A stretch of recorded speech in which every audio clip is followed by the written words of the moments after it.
Good morning, everyone. Let's start with the disclaimer. If anybody else arrives now, they're just going to have to slot in. If they interrupt, we'll just try to talk a little bit louder. Can everybody hear us at the back there? Yes. Yeah. Is it cool to hear at the back, or do you want to move a bit closer? You guys fine? Okay. So thanks for everybody for actually showing up today. I think it's incredible to see the faces that did show up. I know quite a few of you already, so thank you very much for taking the time out on a whole weekend, on a long weekend specifically, to come and learn some stuff that maybe can help you. And Hannes, I think thank you to you for coming down. I think it's really, really incredible that you decided to come down and share some of your wisdom with everybody. I've learned a lot from you. And I think it's massively valuable to anybody that does want to learn some of these things that Hannes is here. So thank you, Hannes, for coming down. And then, I travel all the way from Pretoria to get here, and this is the way that you say thank you. No. Let's redo it, please. Thank you. And then one last thank you to Ricky and his dad for organising this venue. They put it on for us for free and said, come and we welcome you. This is actually Ricky's dad's home, so he's really welcomed us into his home. So please disrespect it. One major thing is that little table in the corner over there. Please no coffee cups, no nothing, because that's Ricky's dad's pool table. Don't mess with it. If you've seen Ricky, he's got muscles. He'll sort you out. So one of the things today is just do the disclaimer. We're not financial advisors. I know Hannes used to be one at one point, but this is just stuff that I've learned through actively doing a lot of business and a lot of property transactions, and it's just what I'm going to try and impart today is the 80-20 principle. What 20% of the stuff can you do to get 80% of the results, and then you guys are going to have to go home and learn a little bit extra. But as you start applying this stuff, you'll find your learning curve will accelerate. So anything that you decide to do with information today is really your responsibility, and a lot about what we're going to share today is really you taking responsibility for your life. So if you do something and you mess up, it's your fault, not anybody else's. So that's the disclaimer. And then, why is this? I'm standing too far away. So I thought this is quite a cool video that really inspires me to start the session with. So we live in a world of exponential technological advancement. What this literally means is that we have new construction kits for our reality, new tools with which to probe at the adjacent possible. So consider the implications, right? As Marshall McLuhan used to say, first we build the tools, and then the tools build us. We are designed by what we have designed. There are these feedback loops of mind, tool, and world that radically redefine our boundaries, that radically transform what it means to be human. To be human today is to crisscross the skies. To be human today is to create technosocial wormholes, mind-to-mind communication that overcomes the limits of time, space, and distance. And so what do we do? Well, we need to radically reach out to one another in ways that we haven't before. There's a great line that says, empathy rarely extends beyond our line of sight. In other words, if it's out of sight, it is out of mind. But if anything, these wireless communication technologies are radically extending our line of sight. They're providing new ontological maps of the real. They're giving us the astronaut overview effect. We are seeing the big picture. We are seeing that we are the captains of spaceship Earth. And what shall we do?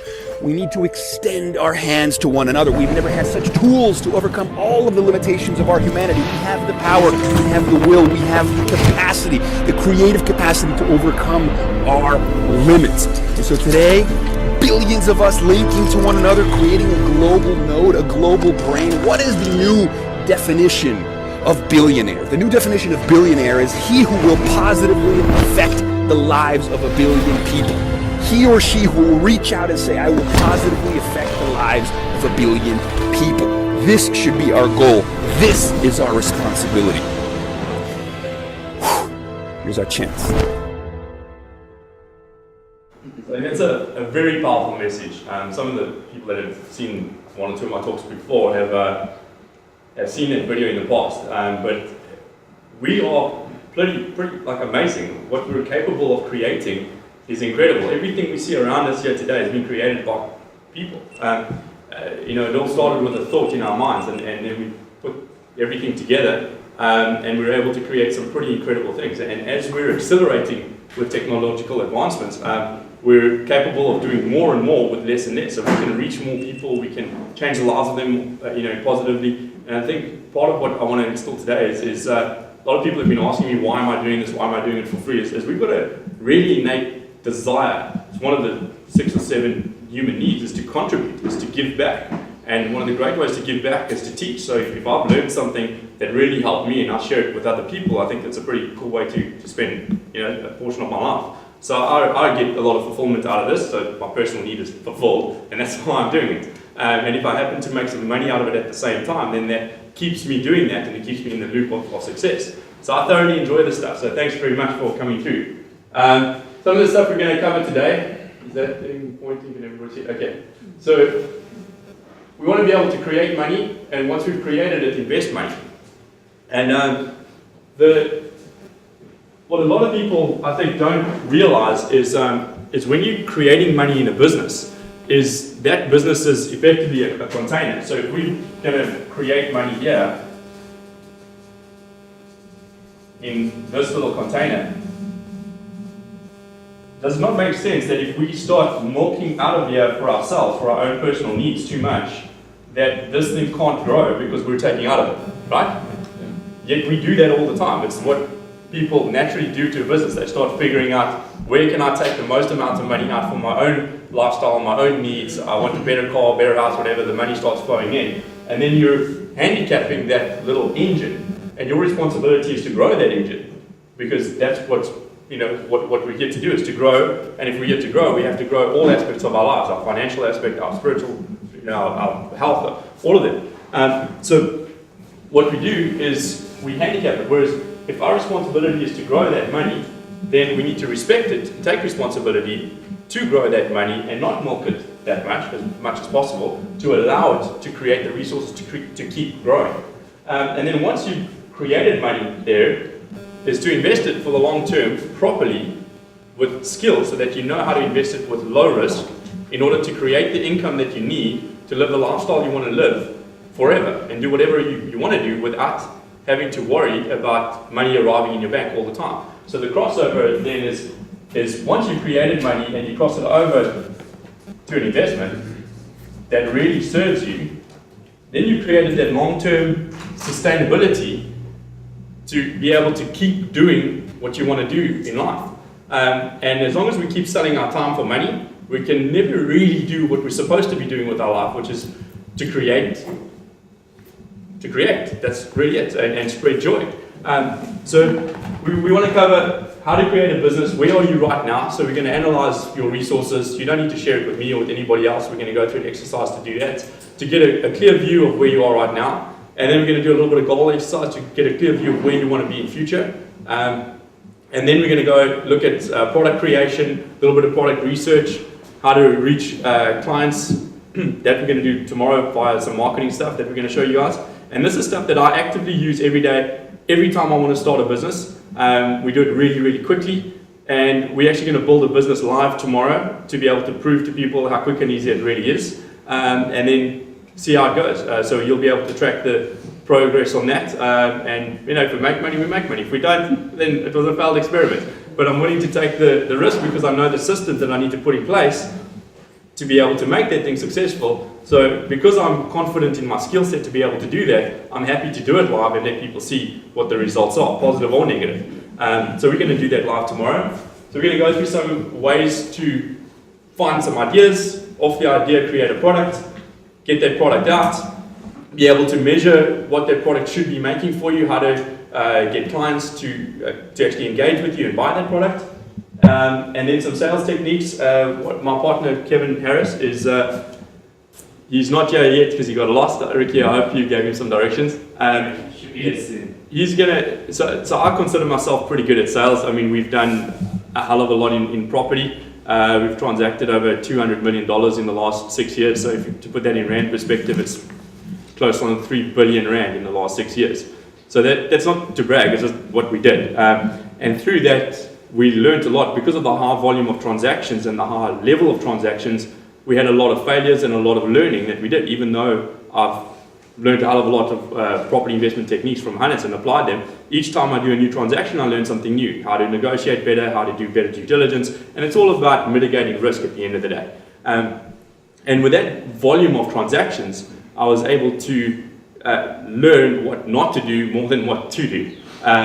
So I want to share a lot of those insights with you guys today so that you don't have to go out there and make the same mistakes that I did, so that you can achieve results in a shorter amount of time than it took me. And just to share with you how long it took me, I started learning from Hannes, I think about 12 years ago, 2005. When did you do your first property one? 2004?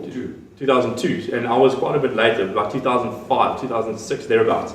So I started learning the property stuff. And then I wanted to go travel in 2010 with my wife. And the goal was to shift out of the business that I was in into more property stuff, and that's when I really decided to do property as a profession as well. And since then, I've done a large volume of transactions and learned a hell of a lot. So I want to share with you guys what I learned. And quite a few people are here: Heinz, Nada, Diane, Sean. I mean, I've shared quite a bit of stuff with you guys, on the journey that you're on. And it's really, it doesn't matter what size the transaction is.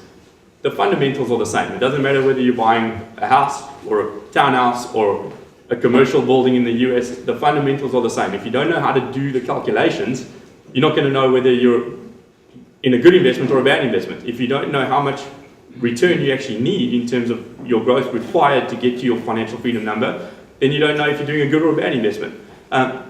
So we're going to go into the calculations into actually how to measure an investment. And then after that, your job is going to be to go and look for properties, analyze them, get some practice. And I'm going to share with you the spreadsheets that I use. I'm going to put them all in a resources Dropbox folder. So everything that I'm going to share today, I'll put in a Dropbox folder for everybody that showed up. So you'll be able to do that research on your own going forward. And then Kevin's my partner in that. So coming back to that story, I went down a rabbit hole over there. But he's going to come here. He built probably the biggest personal development network in the Southern Hemisphere. So he's got over 70,000 people in his network, and it's one of the hardest products to sell. I'll let him tell you a little bit about that later on. And he has sold an incredible amount of that product, and he's going to share with you his sales techniques on how to get results very, very quickly, how to build trust very quickly, and how to know how to build the long-term relationships that are actually going to serve your business in future. So it's quite incredible to have him out here today, because in his sphere where he speaks, where they actually fly him all over the world to go and speak on what he does. The last talk he did in Europe, there were over 10,000 people over there. So it's pretty cool that he's coming out to share some of those insights with you guys today. And then we're going to end with the property stuff. We're going to go into that around 3:30 this afternoon. So I'm going to do an introduction into it on how I view some stuff. Then if Hannes is still here, so we're going to do a bit of a Q&A with Hannes, and I'm sure he will chip in if I'm giving you bad information and just tell me that I'm talking cock. So if I am talking cock, please hold me accountable for it. I'm sharing my experiences with you guys, and they're really just that. They're my experiences and what I've learned. So you're going to have to take what resonates with you and go and apply it and see what happens. But I can tell you this, that if you follow a system of investment, you can do very, very well. One of the great things that I love about property is it's very learnable, very applicable very quickly, and people get it. Like you live in a house, you're interacting with property every day. We're in one now. And if you can understand the fundamentals on how to really measure that investment's growth, you can do very, very well. And that you can gain the skills in half a day or a day. And thereafter, it's about applying those skills so that it can go from information to knowledge, to really knowing from doing. And that's a huge thing that I believe in, is that the only way to truly know a subject is to actually go out and do it. So there's going to be some points in this weekend where I'm going to actively ask you guys to do certain things so that you can, when you leave here, at least have done something to take that first step towards your financial freedom. You don't have to do it. It's your life, do whatever you want. But I'm going to push a little bit quite hard to get people to do some stuff to help them. It's my perception. And then focusing on some cash flow and sequencing in a business as well is when to do what. So a lot of times I see when people get an idea, this is how it goes. Like, oh, I got this great idea, let me buy the domain name, and they go buy the domain name, and then they're like, oh, okay, I need a PTY limited setup, and I need my accounting system interacting with my bank account, and I need this, and I've got to go I need new offices, and oh my goodness, my laptop's not going to be good enough, I need to buy a new laptop, and I need staff, I better start hiring some people, and then they're down this rabbit hole, and they've spent 200, 300,000 Rand before they've even started, and they haven't made one sale. They don't even know if their product is going to resonate with people. They don't know if it's going to sell. They don't know what the price point is. They just got this great idea, or what they perceive to be a great idea, and they go spend money on it before they've validated if it's a great idea or not. So it's becoming easier and easier to test ideas nowadays. To give you an example, my property business, when I started it, the USA property business, sat in Orlando after I'd been there, looked at a few houses, did a video. Because I was in internet marketing at that time, I actually had a business with Cully where we did very, very well in internet marketing. It was the worst website I've ever built. I've never built that for a client, ever. It was a video, and then all my reasons why I was buying property in America at that particular time. It was a subprime crisis. You could buy them at a discount. You could get really good rental yields. You could put them in a limited liability company so that you could protect yourself, and a whole bunch of reasons. So I just listed all my reasons, and I had a form at the bottom that said, if you're interested in finding out more about this, please fill in the form. And I left Orlando and landed in London, and then I was flying back to South Africa. By the time I got back to South Africa, which was like 2 days worth of flying and layovers and all the rest of that stuff, I had 75 emails in my inbox.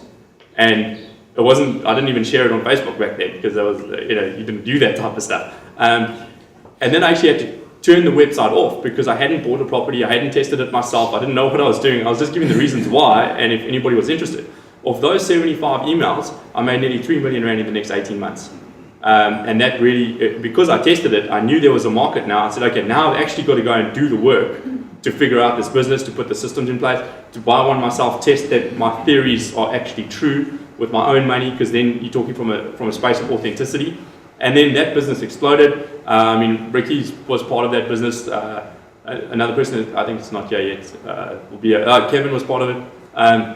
So that business really exploded, and they now, how many staff do they have? Like 50 odd staff members, trading in China and the US and Australia and the UK. And it all started with a simple little video that I did in Orlando to test the business.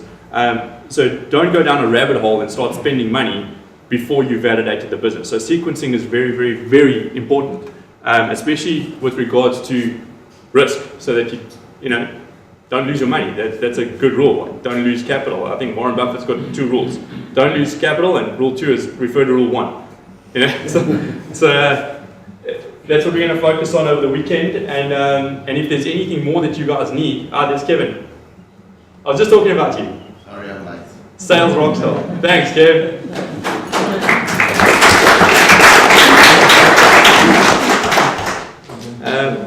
That's what we're going to try and cover today. So let's get started. Why is the thing not working?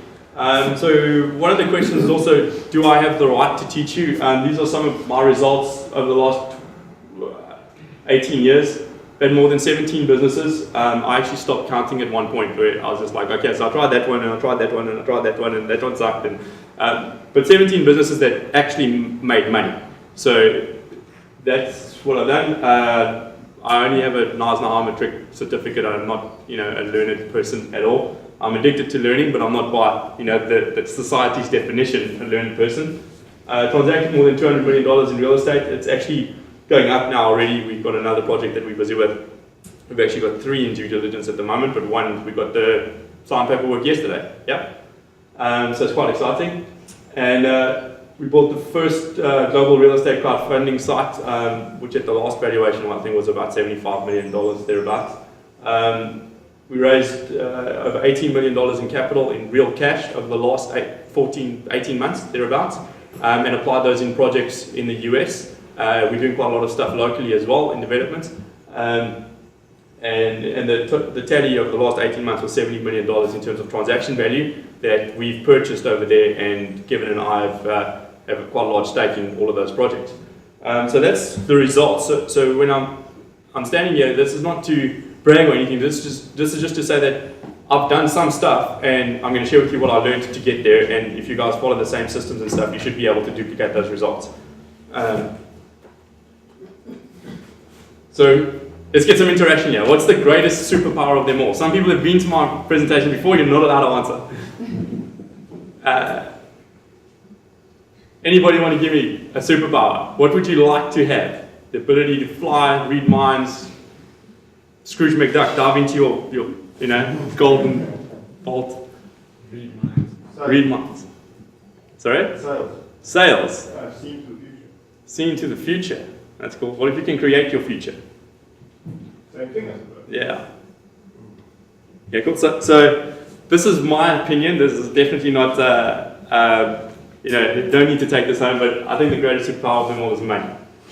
So old Batman over there beat Superman, Why? Because he had money to do cool shit. I think what's also incredible about that superpower is with money is the responsibility that goes with it, to quote, Spider-Man.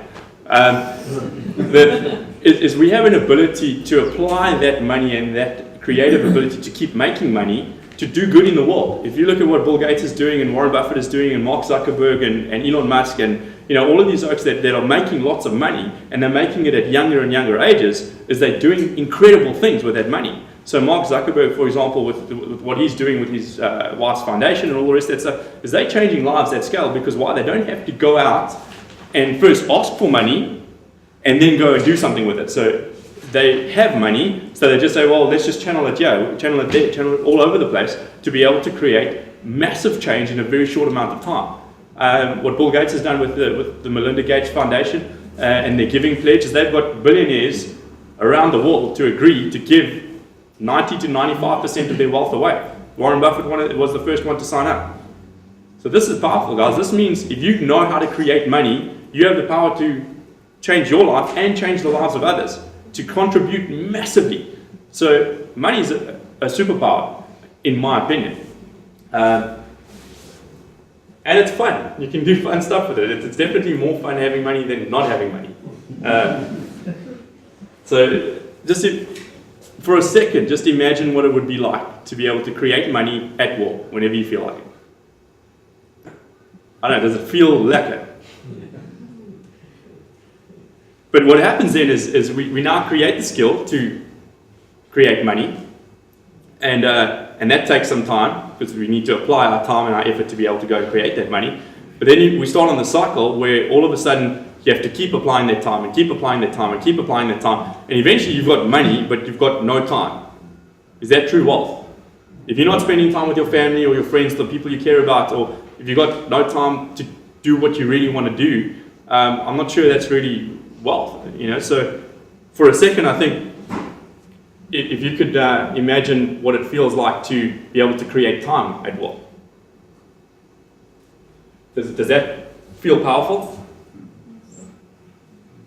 It certainly does to me. I mean, you can ask Kevin what my calendar is like. He's got to beg me to get to meetings and stuff. I've got 2 regular meetings with my partners on a Tuesday and a Thursday. In between, I'll probably have 4 or 5 meetings in the week with potential clients. And beyond that, I spend the rest of the time with my wife and my kids and my friends. That's it.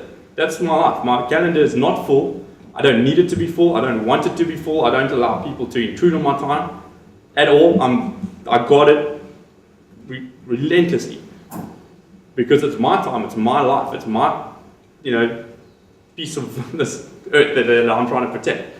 And it's extremely important for us to respect our time. And another thing that I do is I don't sell my time cheaply. I, on purpose, sell it expensively because I have 2 ways to do business with people. It's one, for free, and I'll go into why in a second, and the other one is really, really expensive. Because if you want that little bit of extra knowledge to be able to accelerate things quickly, you've got to be prepared to pay for it. Why? Because I want committed people that really understand it, that think similarly to me, and the only way you're going to get that access is if you're willing to pay for it. Because that creates the connection and the value for people to be able to actually respect it. There's this one, about time. Who's seen this video before? Yeah, it's pretty cool, right? I also remember Warren showing me his calendar, and Oh, I love this. you know, I had every minute packed, and I thought that was the only way you could do things. And you know, the fact that he is so Here we go. careful Let's see this. about his Can I time. show this to the audience? Yeah. This, You know, he without has days that there's nothing on. that there's nothing on it. Absolutely. Yeah, I'm trying to Some show. of the best. And Well, this is October. it's very so high I'll tech. go Be back. careful. No, You here- might here. not understand. I'm going to hold. I'm not going to show the thing. But this is the week of April, of which there are only 3 entries for a week. Yeah, there'll be 4 maybe by April. File tax. So return. that taught you what? To not to crowd yourself too much and give yourself That time to you- read and think and. Right, that you control your time, and that sitting and thinking may be a much higher priority than a normal CEO who, you know, there's all this demand and you feel like you need to go and see all these people. It's not a proxy of your seriousness that you filled every minute in your schedule. And people are going to want your time. Yeah, the and demand it's the is- only thing you can't buy. I mean, I can buy anything I want, basically, but I can't buy time. And so to have time is the most precious thing you can have. I better be careful with it, Yeah. man. There's no way I will be able to buy more time.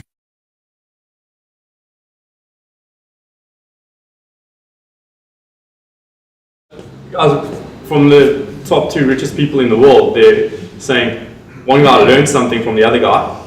He was willing to be open-minded and learn something. And they're both saying, protect your time. Just copy rich people, guys. It's not that hard. They're putting out all their tips and secrets every single day.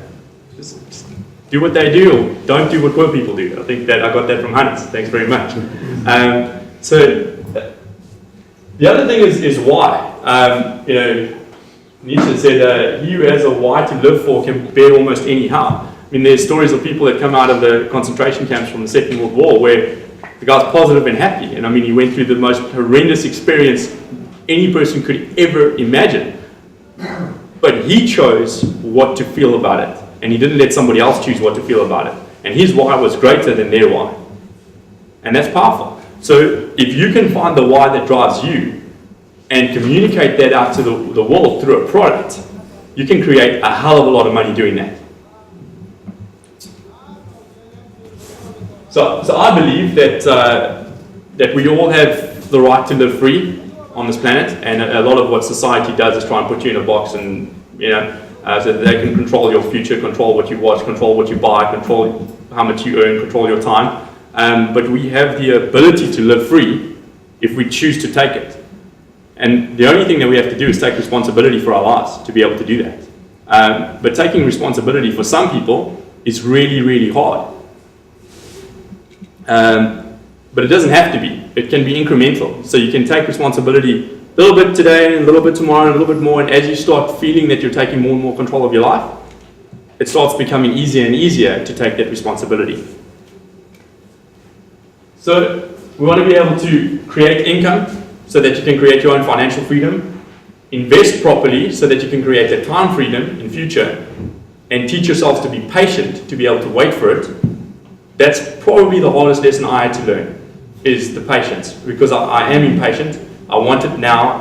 If I walk into Choreograph and they tell me I can't have this couch because I've got to wait 6 weeks for it to arrive, I leave Choreograph and I go buy another couch from another place that I can get it today. If I've made that decision to do something, I want it now. And the problem is, in our society, our needs are met very, very quickly. If you want a sandwich, you go Woolworths, buy the sandwich. You don't even need to cut the bread, you don't need to cut a tomato, you don't need to do anything. It's just there, readily accessible. So because we're conditioned to constantly get our stuff now and have our needs fulfilled now, patience is really, really hard to instill.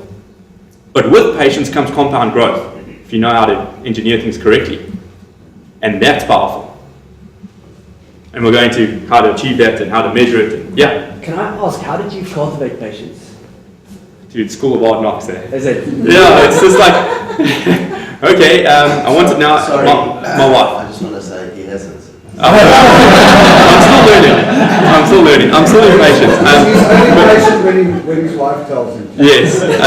So my wife happens to be a lot more enlightened than I am. So she says no more than I do. If I can convince her to do something, then I can convince anybody to do something.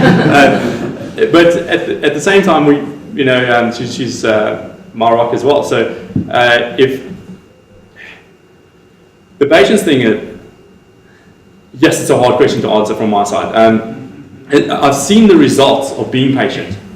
And because I've seen the results, I start getting addicted to it. I start planning things further out. So I start planning a year, 2 years, 3 years, 5 years down the line instead of next month or next week. So if I'm buying a property now, for example, I'm looking at what's happening in 5 years, what's happening in 10 years, what's happening in 12 years, what's happening in 15 years, what's happening in 20 years. Why? Because I want to own this forever. So because I want to own it forever, I'm starting to think on a much longer term basis. And because I'm starting to think on a longer term basis, the patience is almost taking care of itself. Because I can start seeing, hey, like at that point, like, wow, that's where I'm really starting to create some serious money as long as I keep doing this. So because I'm able to measure the results incrementally through the process, I can see, hey, like I'm on path, I'm on track. It's like a critical path when you're building in construction. You've got your project management stuff and you've got a critical path that if you can see, okay, we're behind schedule here, or we're ahead of schedule there, you can start seeing, okay, we're not going to hit our target date to do a handover of the property because we're lagging over here. The cement wasn't delivered on time or whatever the case may be. If you can see that path, then the patience is actually okay because you can see every day, hey, I'm on that path. Incrementally, I'm getting there. And if you can incrementally do 1% better every day, you'll be surprised the compound effect it has over time. So measuring results, I think, would be a key thing there. And then once you've got financial freedom and time freedom, well, now what the hell do you do? I don't know, guys, what do you guys want to do? Go to the beach, just read, just chill under a palm tree and drink, cocktails? Patience, it'll come to you.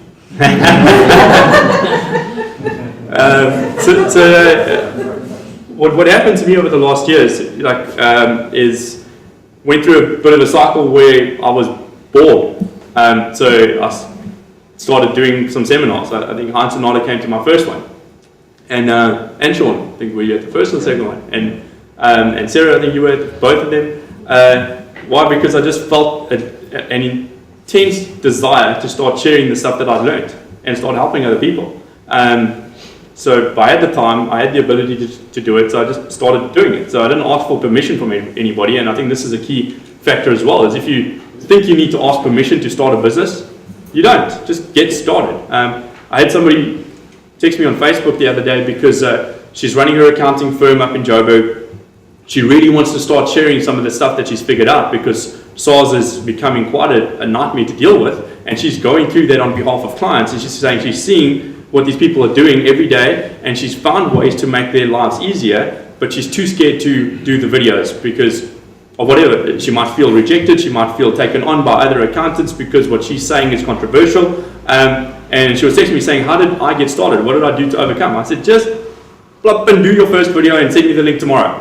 And then she did. So, and I was like, wow, I just hopefully help to get a message out that can then help other people. And there's no financial benefit to me for that, but if we can keep doing that, if we can shift the consciousness level up in our country or in our community or in our friend circle or in our family circle, we can change the world. So this stuff, thinking you're going to change South Africa by going and voting, okay, this is my opinion, don't take it in, but it's bullshit. Change her life, and then you made a difference. Or change Bertie's life, or change Kali's life. If we do that at the grassroots level and we all help each other, then we change a country, then we change the world. Voting ain't going to do it. So, and that brings me to my freedom of purpose, is then I've got the ability to do what I want to do and have fun doing it and make a positive impact. And the inverse side of this is technological change is happening at such a pace that if you're in a job situation, come inside. How's it? How are you? You good? We just Hey, set up the alarm at the Ancient Church.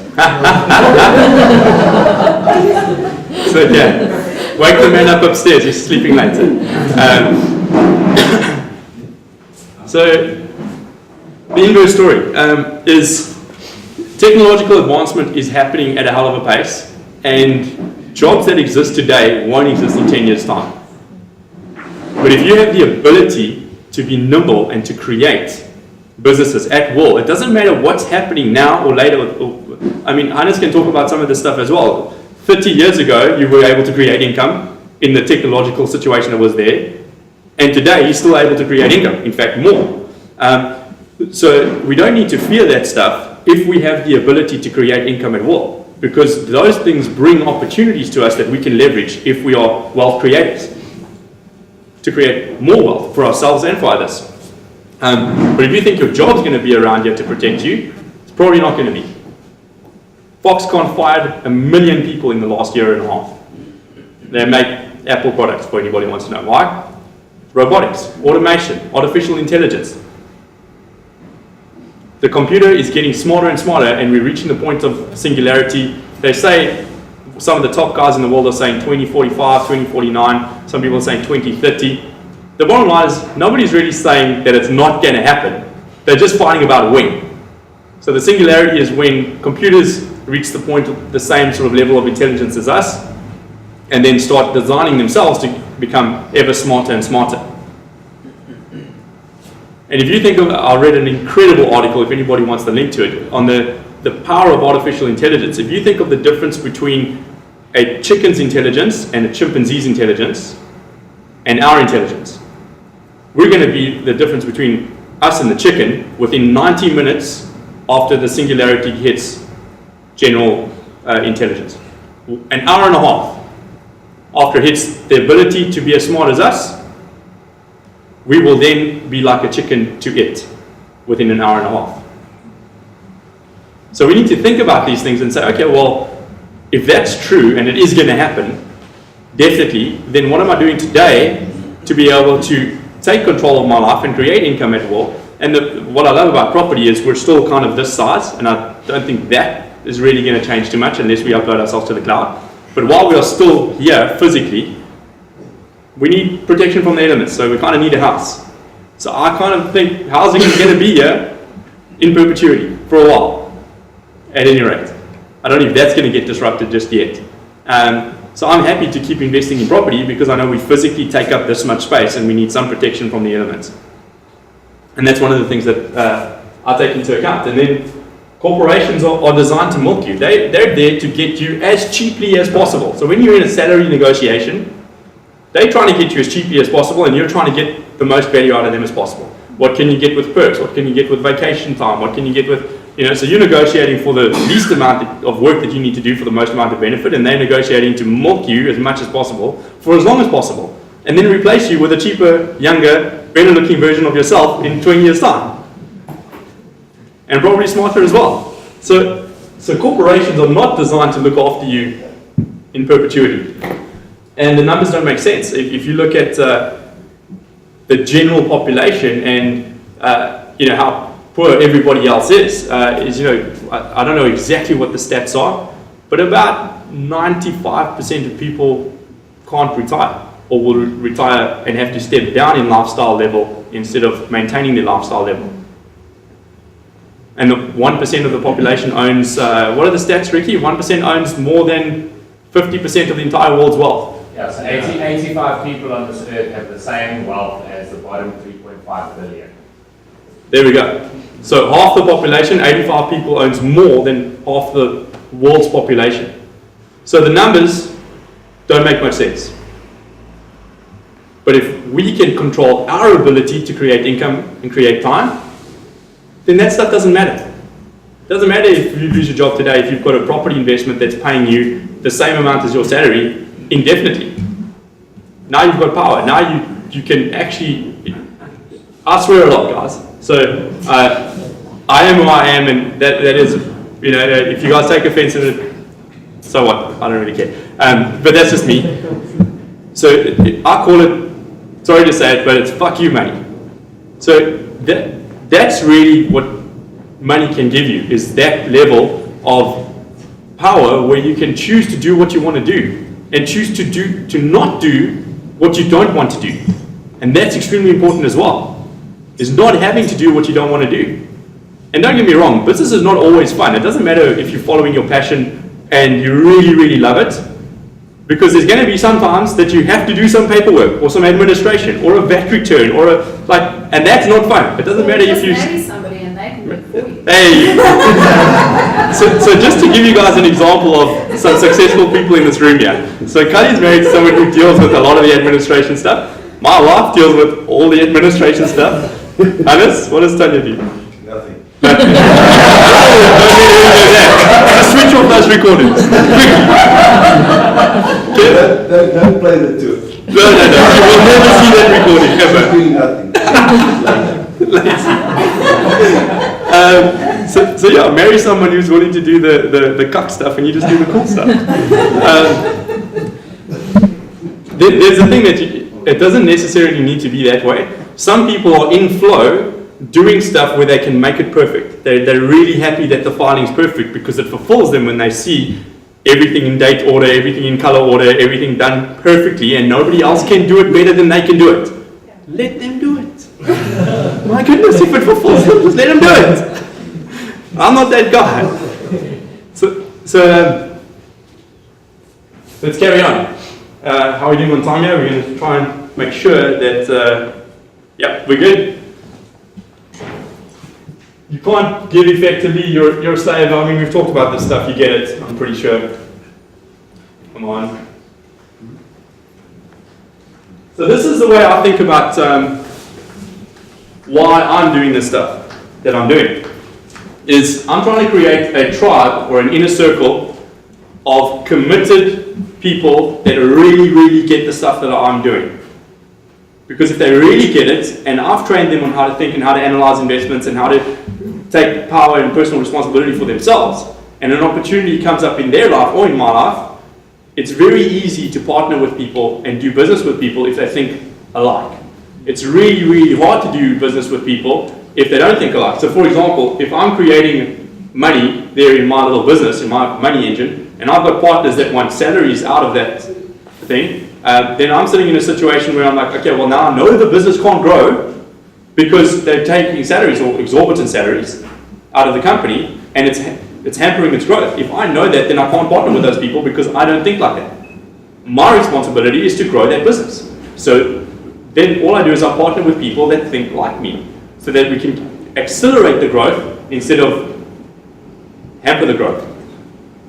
So what I do to be able to do that is if you're following anybody online at the moment that's really good at marketing, like Tim Ferriss, Frank Kern, you might want to write some of these names down if you don't know them. But if you want to follow some really, really great people that are good at marketing, Gary Vaynerchuk, Tim Ferriss, Frank Kern, Jeff Woods, I think it is, Jeff Walker, Dan Sullivan is not so much online, but check out his books on marketing, phenomenal. But we'll put all of that stuff together on the resources list so that everybody's got access to that stuff. But they do 90 to 95% of their content for free. Hannes does all of his stuff for free. All of it. You just need to go and dig in and go through it. And then if you want it all in a nice packaged solution, then buy it and get it. And then go through it in a nice packaged way, in a systematic way, so that you can go through the process linearly and build your skills on a solid foundation.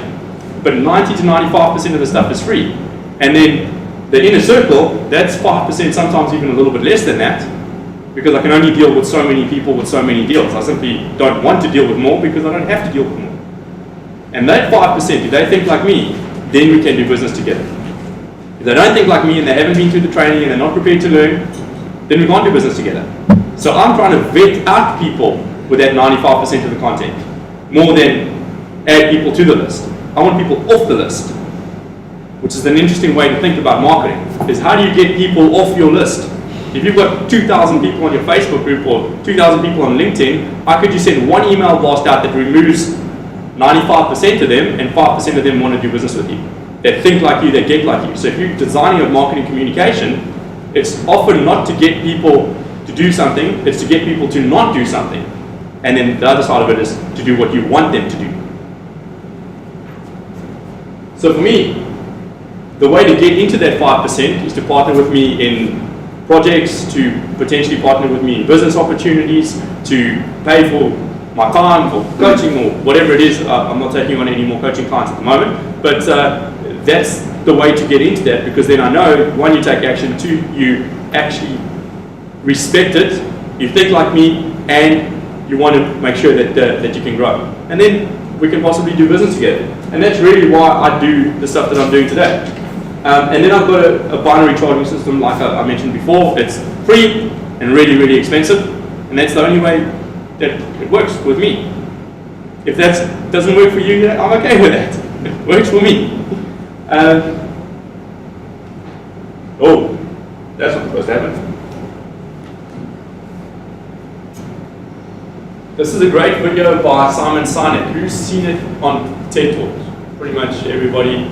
I'll play a short version of it, but basically he goes into how to create a marketing pitch that really, really resonates with people, and it's basically coming from your why. So once you've figured out why you want to do what you want to do through your product, then if you communicate that why, it creates more sales than if you're going from, the benefits and how it works and all the rest of that stuff. And I'll give you an example of that in a second. Let's play the video. As it turns out, all the great and inspiring leaders and organizations in the world, whether it's Apple or Martin Luther King or the Wright brothers, they all think, act, and communicate the exact same way, and it's the complete opposite to everyone else. All I did was codify it. And it's probably the world's simplest idea. I call it the golden circle.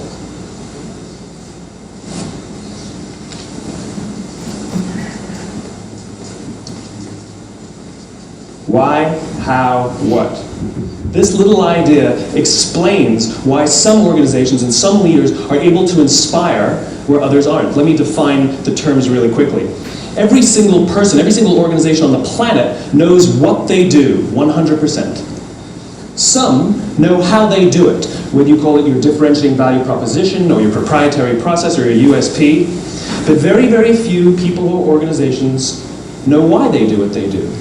And by why, I don't mean to make a profit. That's a result. It's always a result. By why, I mean what's your purpose? What's your cause? What's your belief? Why does your organization exist? Why do you get out of bed in the morning? And why should anyone care? Well, as a result, the way we think, the way we act, the way we communicate is from the outside in. It's obvious. We go from the clearest thing to the fuzziest thing. But the inspired leaders and the inspired organizations, regardless of their size, regardless of their industry, all think, act, and communicate from the inside out. Let me give you an example. I use Apple because they're easy to understand and everybody gets it. If Apple were like everyone else, a marketing message from them might sound like this. We make great computers. They're beautifully designed, simple to use, and user-friendly. Want to buy one? Meh.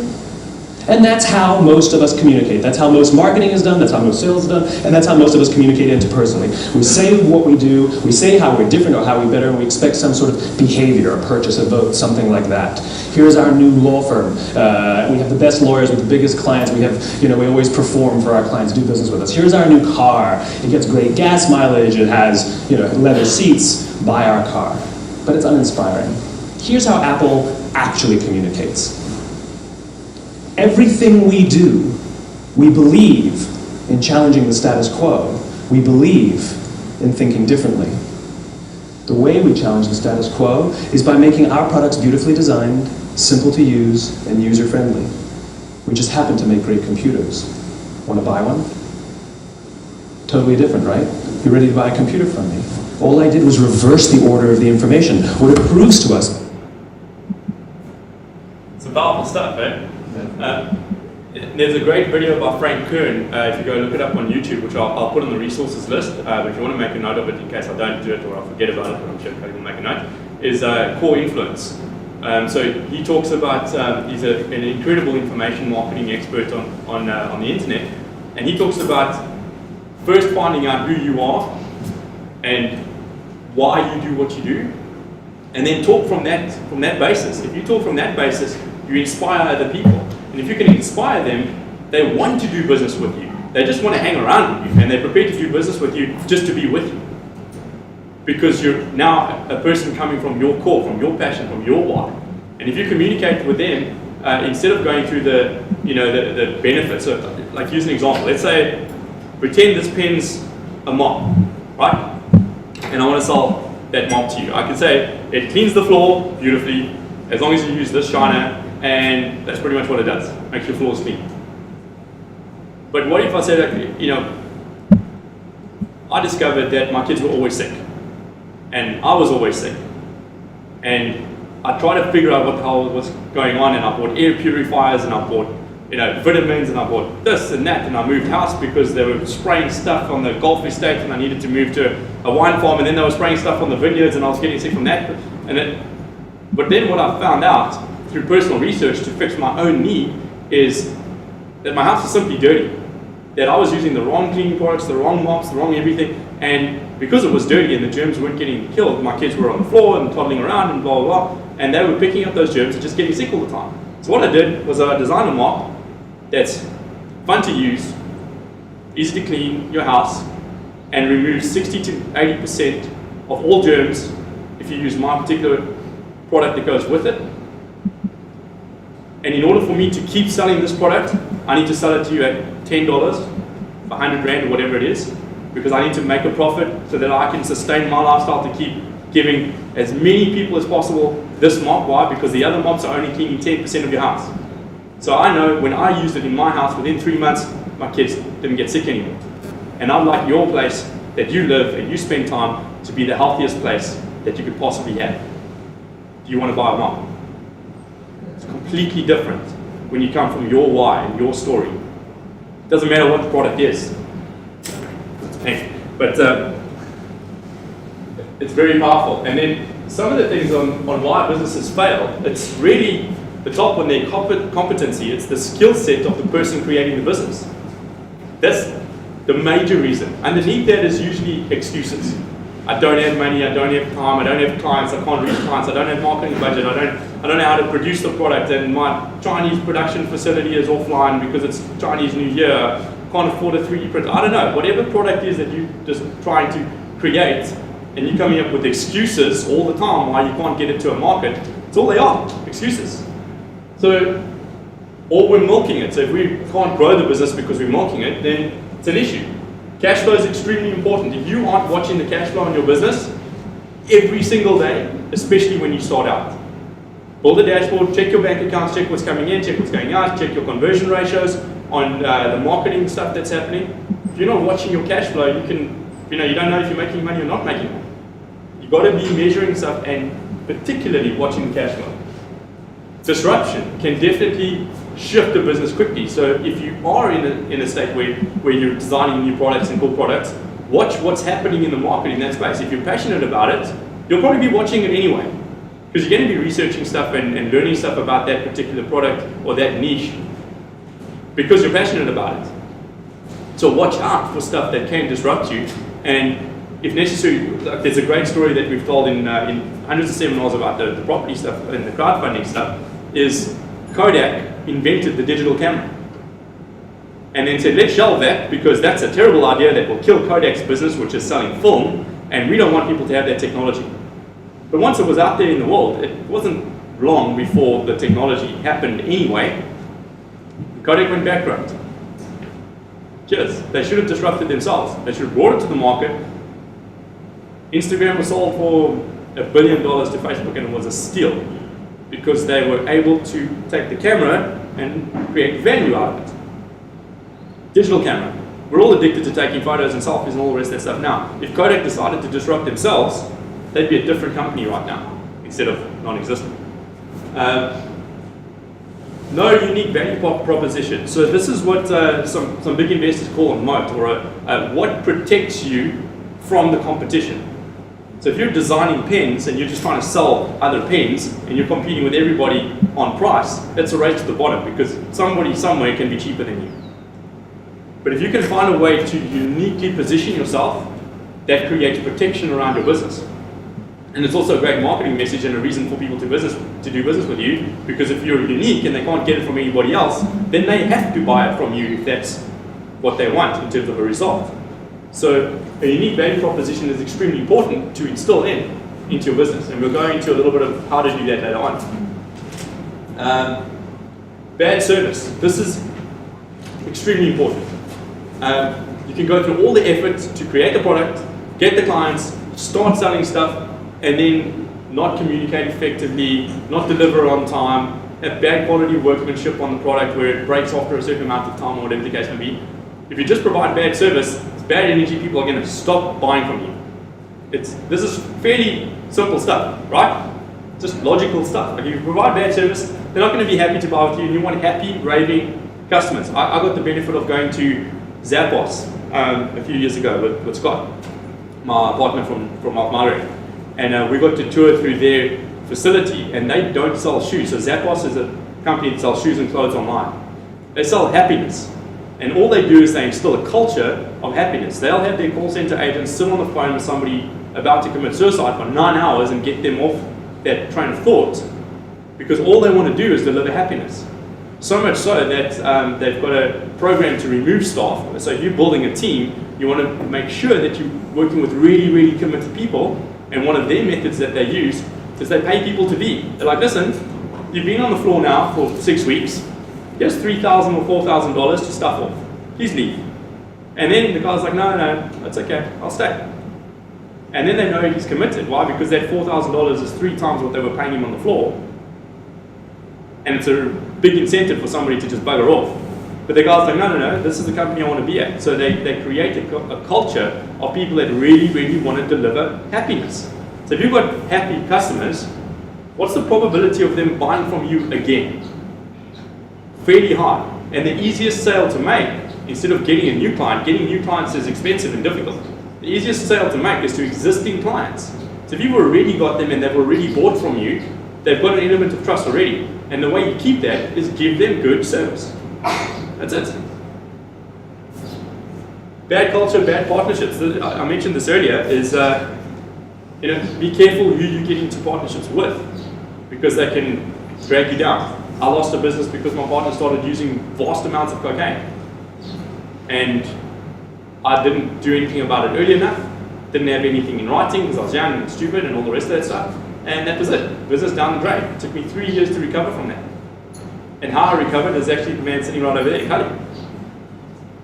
Saw a banner on the side of the road that said, banners from 95 Rand a square meter. I'm like, that's flipping cheap. Find out.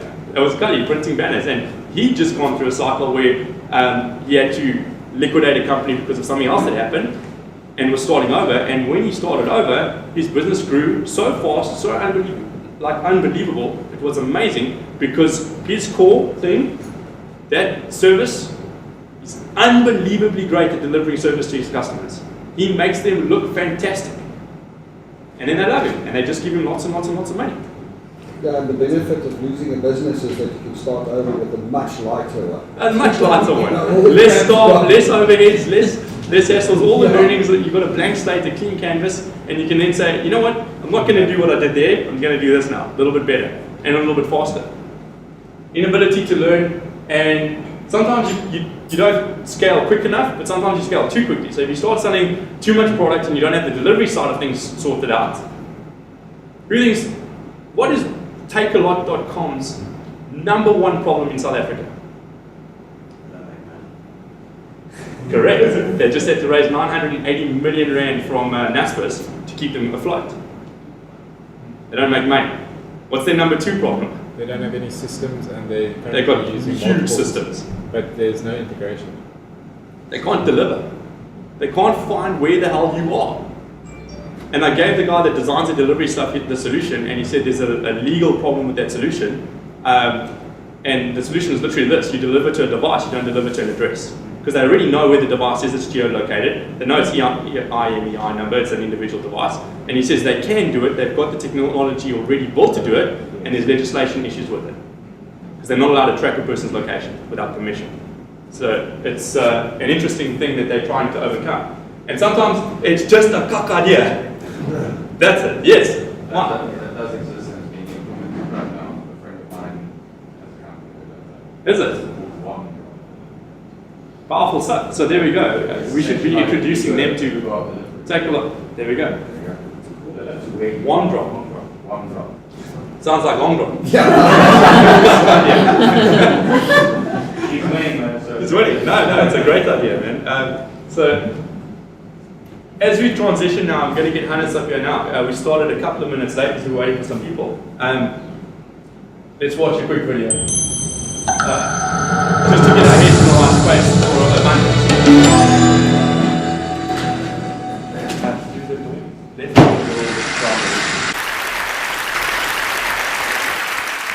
Let's begin. Threats in the wake of bin Laden's death have spiked. Famine in Somalia. Police pepper spray. Vicious cartels. Caustic cruise lines. Societal decay. 65 dead. Tsunami warning. Cyber attacks. Drug war. Mass destruction. Tornado. Recession. Default. Doomsday. Egypt. Syria. Crisis. Death. Disaster. Oh my God. So those are just a few of the clips I collected over the last 6 months. Could have easily been the last 6 days or the last 6 years.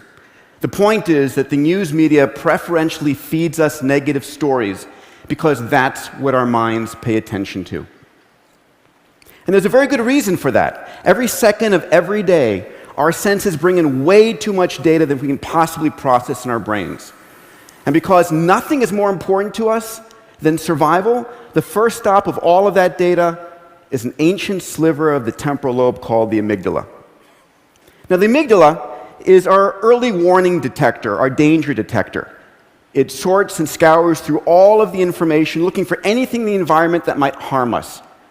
So given a dozen news stories, we will preferentially look at the negative news. And that old newspaper saying, if it bleeds, it leads, is very true. So given all of our digital devices that are bringing all the negative news to us 7 days a week, 24 hours a day, it's no wonder that we're pessimistic. It's no wonder that people think that the world is getting worse.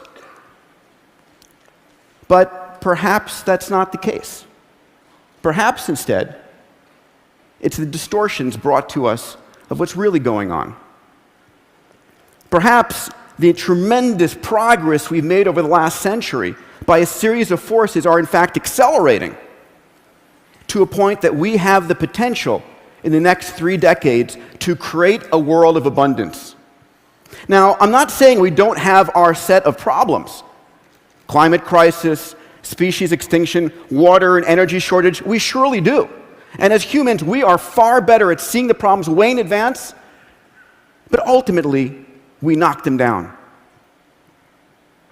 So, let's look at what this last century has been to see where we're going. Over the last 100 years, the average human lifespan has more than doubled. Average per capita income adjusted for inflation around the world has tripled. Childhood mortality has come down a factor of 10. Add to that the cost of food, electricity, transportation, communications have dropped 10 to 1,000-fold. Steve Pinker has showed us that, in fact, we're living during the most peaceful time ever in human history. And Charles Kenny, that global literacy has gone from 25% to over 80% in the last 130 years. We truly are living in an extraordinary time. And many people forget this.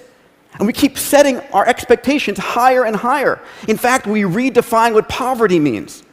Think of this. In America today, the majority of people under the poverty line still have electricity, water, toilets, refrigerators, television, mobile phones, air conditioning, and cars. The wealthiest robber barons of the last century, the emperors on this planet, could have never dreamed of such luxuries.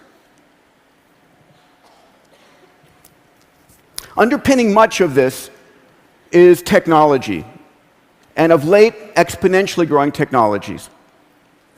My good friend Ray Kurzweil showed that any tool that becomes an information technology jumps on this curve, on Moore's law, and experiences price performance doubling every 12 to 24 months. That's why the cell phone in your pocket is literally 1 million times cheaper and 1,000 times faster than the supercomputer of the 70s. Now look at this curve. This is Moore's law over the last 100 years. I want you to notice 2 things from this curve. Number 1, how smooth it is. Through good time and bad time, wartime and peacetime, recession, depression, and boom time. This is the result of faster computers being used to build faster computers. It doesn't slow for any of our grand challenges. And also, even though it's plotted on a log curve on the left, it's curving upwards. The rate at which the technology is getting faster is itself getting faster. And on this curve, riding on Moore's law, are a set of extraordinarily powerful technologies available to all of us. Cloud computing, what my friends at Autodesk call infinite computing, sensors and networks, robotics, 3D printing, which is the ability to democratize and distribute personalized production around the planet, synthetic biology, fuels, vaccines, and foods, digital medicine, nanomaterials, and AI. I mean, how many of you saw the winning of Jeopardy by IBM's Watson? I mean, that was epic. In fact, I scoured the headlines looking for the best headline in a newspaper I could, and I love this: Watson vanquishes human opponents. Jeopardy is not an easy game. It's about the nuance of human language. And imagine, if you would, AIs like this on the cloud available to every person with a cell phone. 4 years ago here at TED, Ray Kurzweil and I started a new university called Singularity University. And we teach our students all of these technologies, in particular, how they can be used to solve humanity's grand challenges. And every year, we ask them to start a company or a product or a service that can affect positively the lives of 1 billion people within a decade. Think about that, the fact that literally a group of students can touch the lives of 1 billion people today. 30 years ago, that would have sounded ludicrous. Today, we can point at dozens of companies that have done just that. When I think about creating abundance, it's not about creating a life of luxury for this planet. It's about creating a life of possibility. It is about taking that which was scarce and making it abundant. I'm going to stop it right there. So scarcity and abundance are scarcity, I think, in the beginning of that video, it's sold to us all day, every day by the media, and we need to guard our minds so carefully because it can get in there and it can rattle around and it can create your belief system to believe everything's scarce. People are telling me right now water is scarce in Cape Town. I don't know, I look outside my window, I drive past an ocean of water that is there, and I can't compute in my head that water is scarce. Technology is the bridge to accessibility of that resource. And the technology exists. Israel is in the middle of a desert and they're water positive. They're giving water or selling water to their neighbors in a desert because they applied themselves, they had the intent to go and create the technology to take water and make it clean and drinkable out of the ocean. So when people tell me water is scarce in South Africa, it's just innovative people willing to do the work that are scarce. But even that is not really true. So scarcity is really just our own mindset. Abundance is all around us. Nature's natural state is abundance. And all we need to do is recognize that it's around us all the time, everywhere. Everything we touch and interact with is abundant. So what we want to try to do today is get an idea of where you are right now in terms of your resources, your network, your money, your assets, all the rest of that stuff. We're going to go through an exercise to do that. And then we're going to try and see where you want to be in the future, and we want to try and connect those two dots with a plan so that you guys can leave here knowing what you have to do going forward in your life to be able to connect those dots on your own. And the compound growth is going to be the one in the middle. But what's important here is in the beginning, look how closely those two lines are.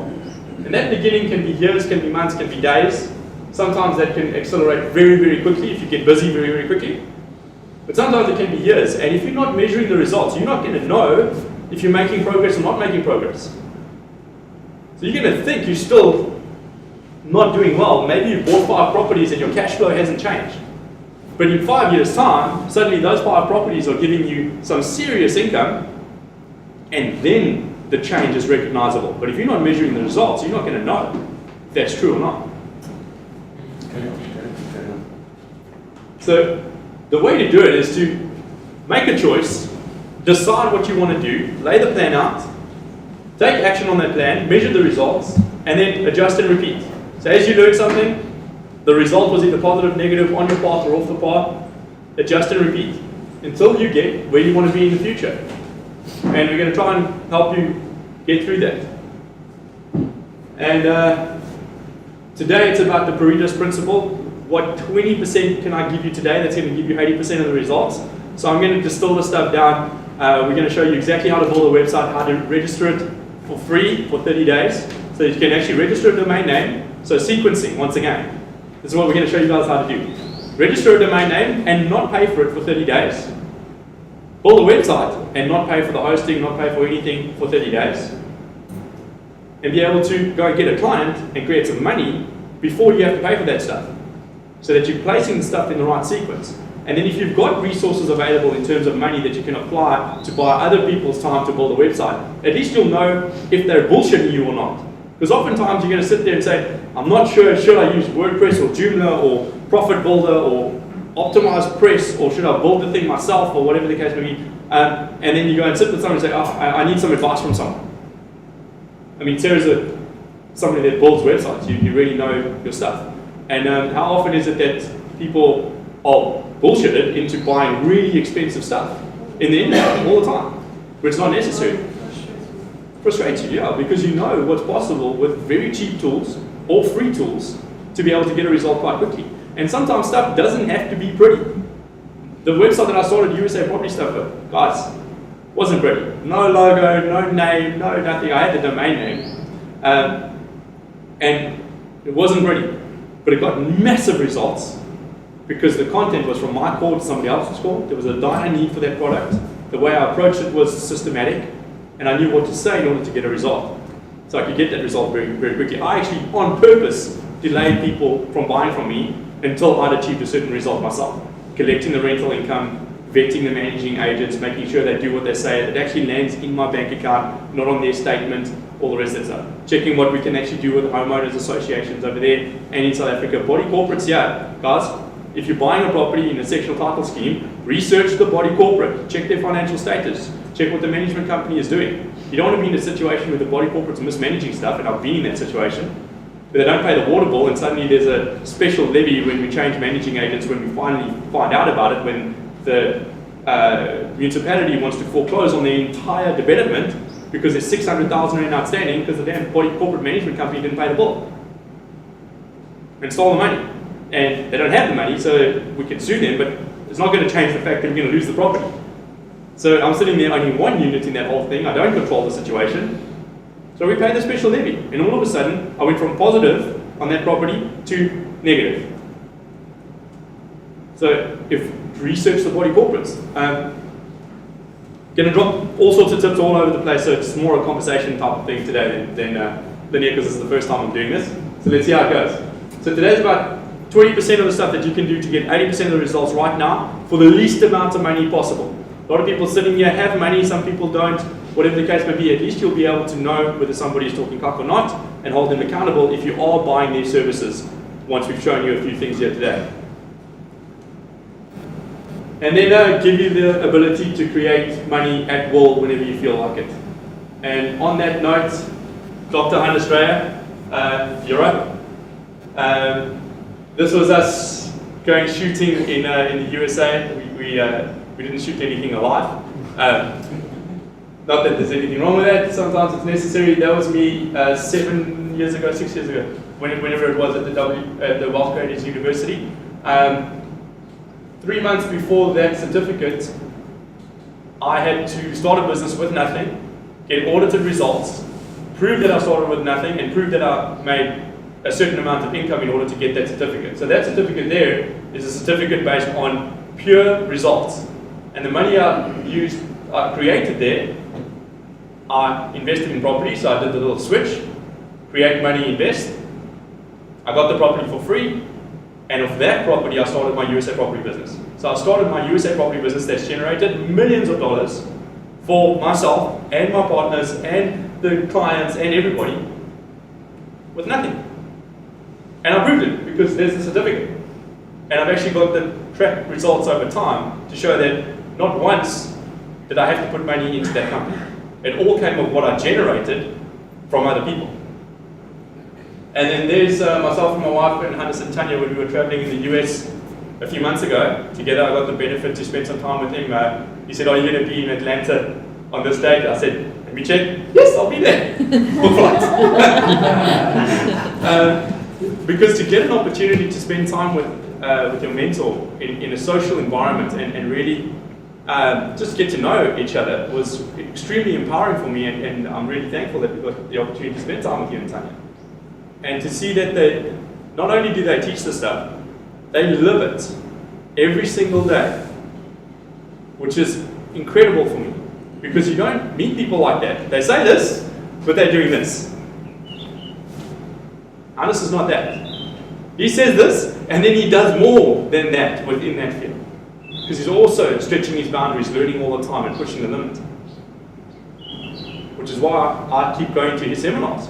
Because he keeps learning at a faster pace than me, because he's got the time to keep doing that.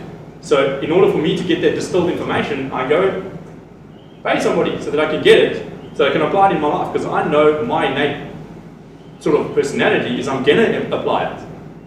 So that I can get that money back very quickly, or create it from nothing before I've even done it. So that the course that I did over there, I got the money back from that course within 31 days. It was supposed to be 30 days.